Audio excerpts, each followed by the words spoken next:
Hello, everybody, and welcome back to Cece's Corner. I'm once again in my regular spot, and today I thought that I could make a video about something that's very close to my heart, and I think something that's very important um, because we don't really seem to talk about it. So I want to talk to you guys about why therapy is hard, but in my opinion, still worth it. I think it's often kind of discussed why making the first step towards going to therapy or initially deciding that you need help or you want help, why that step is so hard because it really requires you to get out of your comfort zone. But I don't think we often talk about therapy itself being hard. Um, and I want to say, like, I feel extremely lucky to have access to the help that I need. Um, and it's a privilege. I consider it to be a privilege to be able to have the help that I need. Um, but it's also very hard, especially when it kind of goes along with everything else that happens in life. It's not something that is an isolated process that you normally get the luxury to focus on, but rather it's a whole added situation to your regular life circumstance. Um, and I looked into some of those things. I tried to kind of do research on what makes therapy hard, um, and what some of these factors are, but why it's also still helpful. I really want to highlight that I personally love going, and I don't want to discourage anybody from therapy, but I just really want to highlight that it's not a walk in the park to kind of also create a little bit more awareness for people that are in therapy, because I feel like we kind of disregard um, that the work isn't done as soon as you walk out of the session.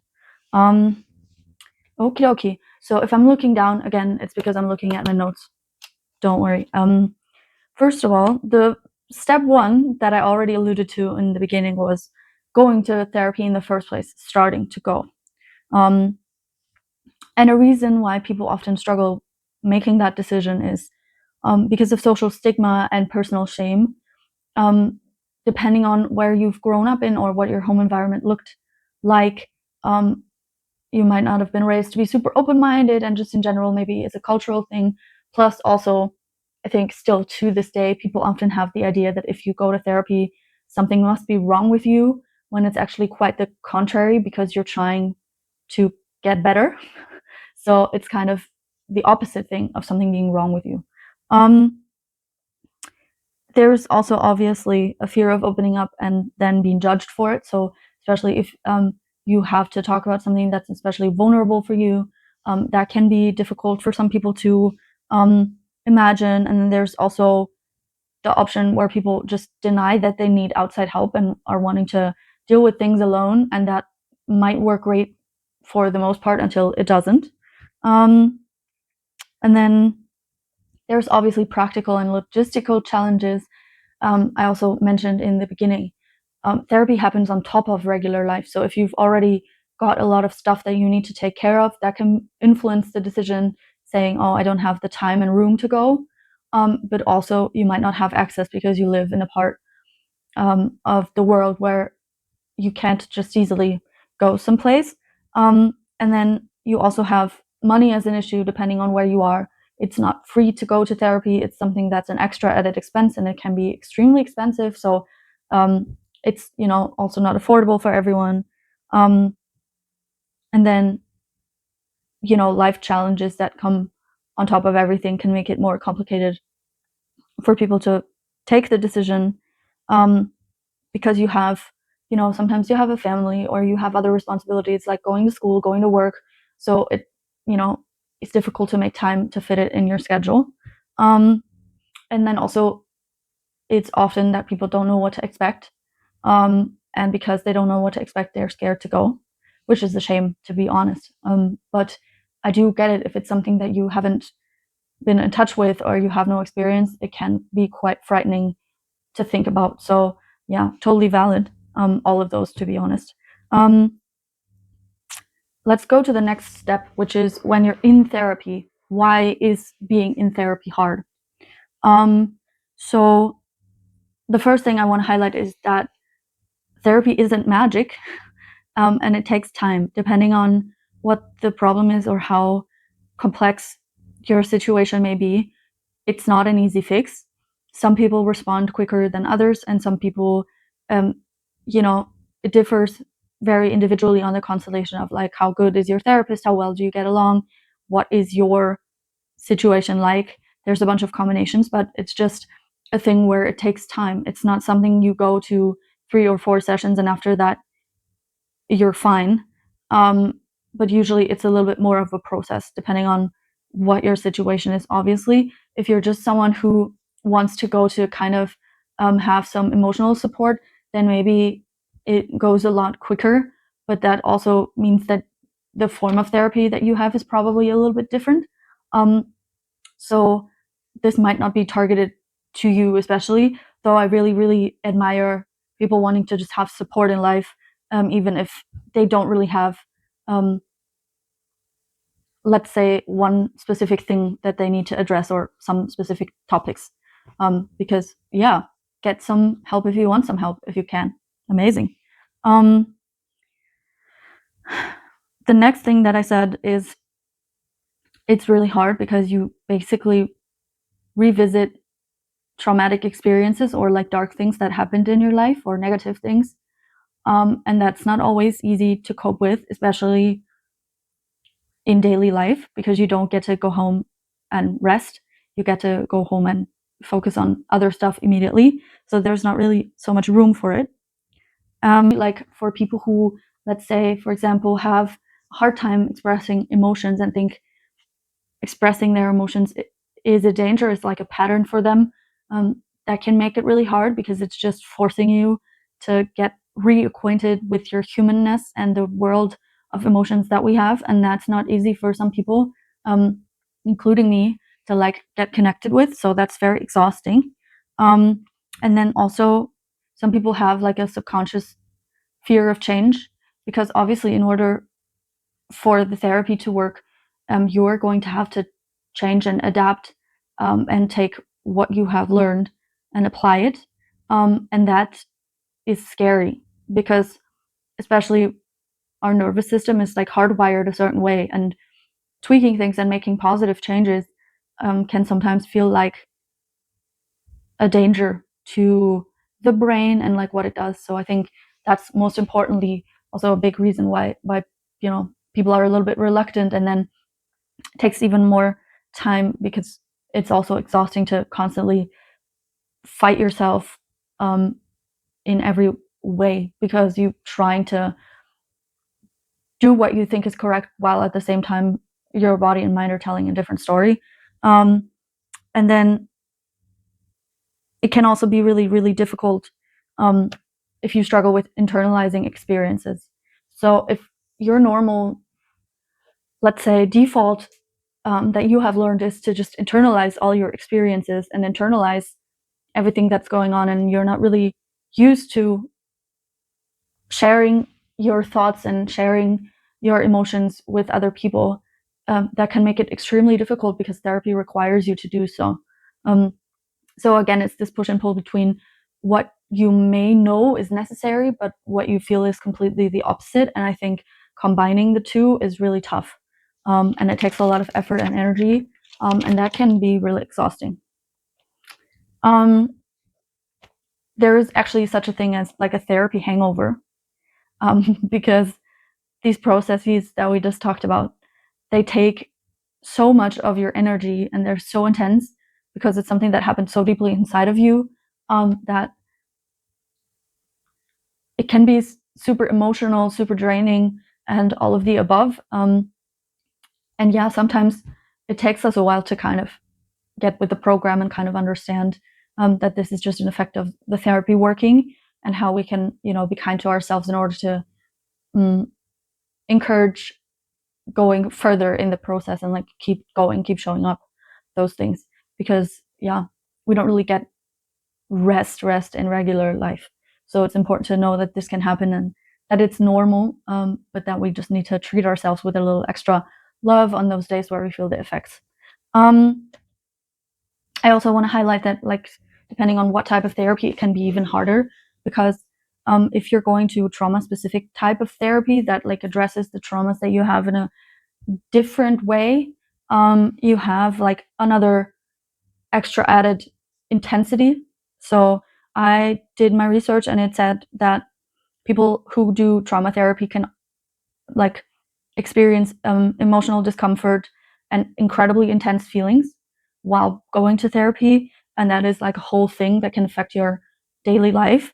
And then also there's a risk of re-traumatization, which just means through therapy there can be an activation of past trauma that can kind of be super overwhelming because it'll hit you out of nowhere. Oftentimes there's no like warning, and your therapist can obviously guide and support you, but it can still be quite intense for the people who are receiving the treatment, because you get kind of catapulted back into situations that hurt you so deeply. And then obviously, client resistance can make it difficult. But it's super normal, especially for people that have deep-seated traumas, to not be super trusting, especially if it's your first time in therapy, with no prior experience. But that also elongates the process and makes it difficult, because a lot of time is just spent on building a trusted relationship. And then I said nervous system effects. The ideal outcome of trauma therapy is to kind of reset your nervous system and enhance positive patterns and let go of negative ones. But as I discussed before, this is something that can be also deeply affecting the anxious side of people, because the way your nervous system is wired requires kind of like the old patterns, and it takes a long time to reset the whole thing. So I think there can be changes in how you process things, which would be a super positive thing, but it's also going to go along with some intense side effects in that regard. And then I also said some people have difficulty talking about their trauma, obviously, especially if it's really, really heavy and uncomfortable stuff.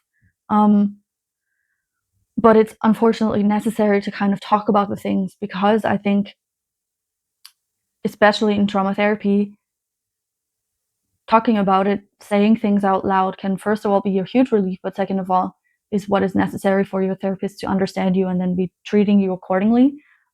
But this, again, is like a matter of time. It's going to take a long time for someone to be able to do that and feel comfortable. So it's like a whole extra time added on to the regular process, I would say.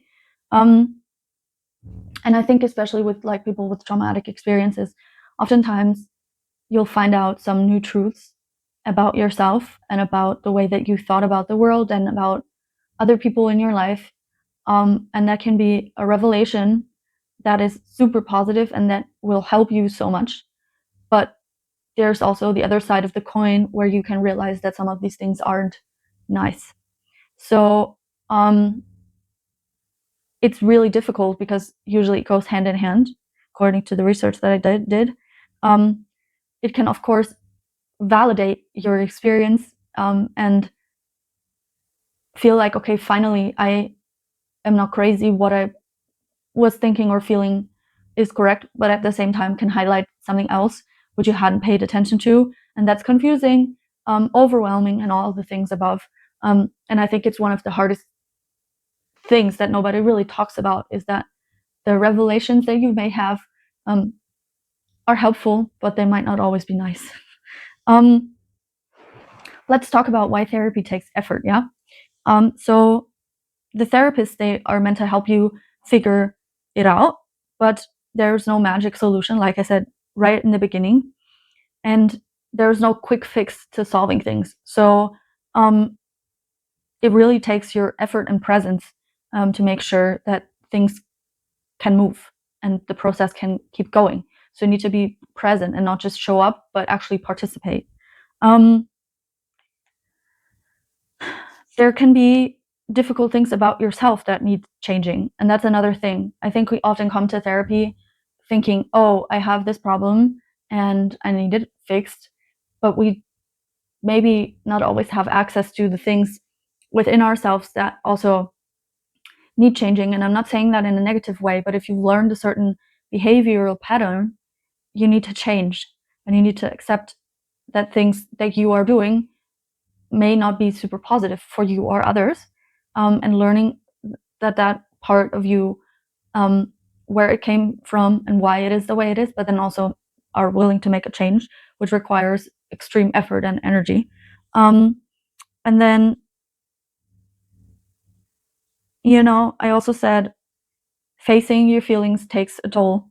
So facing raw emotions and the whole world that's going to open up, is quite a level up. The next thing is that progress is usually linear. So there is no exponential like growth, but it's a straight up linear process that, like I said many times over, takes time. And it can feel hard, especially if you're in between. And the patience, you might not always have it, you might not always bring it, and you might not always have it. But it's important to still stick with it, because I think in the long run, you'll be thanking yourself for sticking it out, but it is truly tough. Um, it's normal to resist change. That's just a human thing. We don't really like changing, so resisting is normal, but that of course makes it harder for the therapy to progress. So that's one of those things that we have to keep in mind, that it's not going to go smooth in most cases. And then I think I touched upon this earlier, but like active participation is truly, truly necessary. Sharing, participating, engaging, and really trying to get into it. Like, I remember a while ago, my own personal therapist, he shared with me that in the beginning, even though I was participating, he still didn't feel like he could get into it with me so deeply, because there were still like walls up around my emotions, and like everything was very, very guarded. And it took him a year and a half for me to finally be able to let go a little bit, and him getting better access. So it's a long process. It doesn't have to look the same way for everybody, but I just wanted to say, even if you are doing the best, it's not something that's like a result oriented situation. And I need everybody to know this, because it's an investment in yourself, but it's also a time investment, and it takes a toll. I think we need to remember that therapy is like a collaborative experience, and perseverance is key.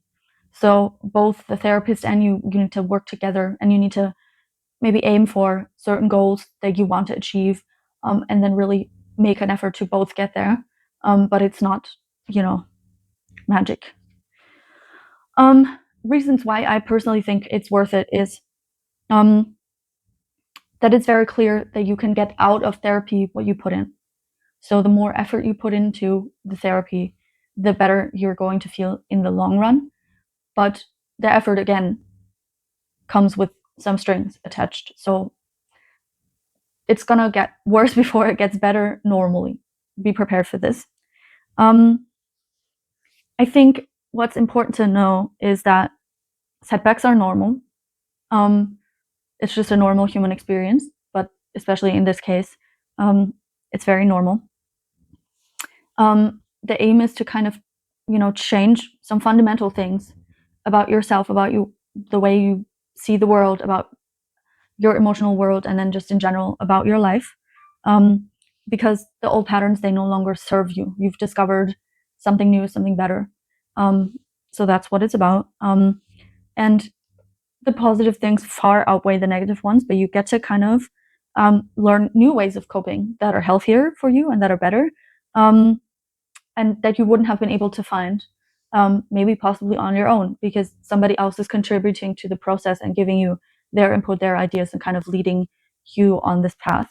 And I think there's so much more like beneficial stuff besides the mental health aspect, which we don't really seem to talk about. But obviously the first thing is it just gives your problems or the things that really occupy your mind a room. It gives them a presence. It gives them a place where it can be safely addressed, which is a luxury. But it's so important to give yourself that room. So, number one.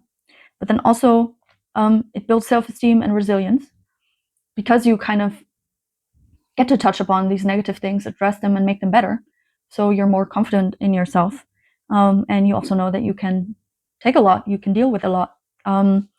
You are able to hopefully, after a while, reduce your stress, which can come from feeling, all the things mentally if you're not feeling good. So that's a good thing for your body. It's healthy. And then you can learn how to set healthier boundaries for yourself and other people, which will also then again reduce your stress, but also just give yourself more peace of mind. And your relationships, they change mostly in a positive way because you realize who's good for you and who isn't, and you'll get to kind of reevaluate some things to focus on the people that enrich your life and make yourself feel better. And then the main thing that I would like to highlight is also, it allows for personal growth and self-understanding because you are going through something that, really encourages you to get out of your comfort zone, really address the things that aren't nice, which is a brave thing to do. And then you get to learn from it and you get to be compassionate towards yourself. And I think that's a really incredible thing to do. Overall, I think therapy can give amazing support and it can be incredibly healing. And I think it's so beneficial. I can't rave enough about it. But I also think that we need to be a little bit more aware that going to therapy is not a walk in the park and it's not a break for us to just go there and have somebody talk to us, but it's an actual give and take between you and the therapist, and that it will take up some room in your life for a certain while, but hopefully the effort you put in will kind of lead to a new, better outlook on life and give you the support to live a healthier, a longer life, and that you can, after being done, live with this new version of yourself while also being compassionate towards the old one. And that's all for today. Thank you so much. If you have any questions or if you want to ask anything, let me know. And again, finally to say, I know access to therapy is not a thing for everybody. I know that it's difficult. I know that it's a privilege being able to go. So in no way, shape, or form am I trying to take that away from anybody. But for those of us who have access, I just wanted to highlight this. And also feel free. I think in my first video, I kind of linked some helpful stuff that can give access to help if you really need it. So if you want, the video description has all the links. Sending my love to you always and have a good week. Bye bye.